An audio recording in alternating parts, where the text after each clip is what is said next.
Magandang araw po sa inyo lahat. Ngayon po ay nandito kami sa College of Agriculture, Food, Environment, and Natural Resources. And ngayon ang gagawin po natin is free fall and measurement of height experiment. Ang mga kailanganin natin ay tali, medida para sa panukat sa tali, at isang bagay na may low restitution kagaya ng wallet na may labang barya. So guys, gagawin pala natin tong experiment na to dun sa pinakatutok ng building na to, which is dun sa rooftop. So partner, ano pang hinihintay mo? It's experiment time na! Okay, kanina okay na yun. Team, close up!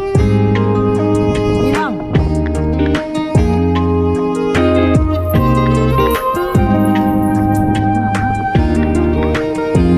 Ilan? Ayan.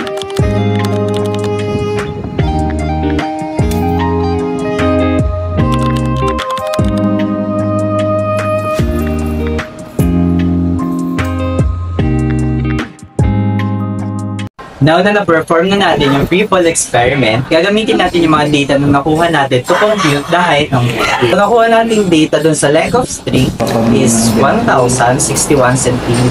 Nakuha natin percent difference 4.3292%. So the possible cause for these errors could be number 1 is maaga na bitawan yung object, or number 2, maaga na stop yung timer. So the possible ways to minimize these errors is to have proper communication, especially dun sa taong may hawak ng object and dun sa taong may hawak ng timer. Additionally, multiple tries can be made to ensure the accuracy and preciseness of the data.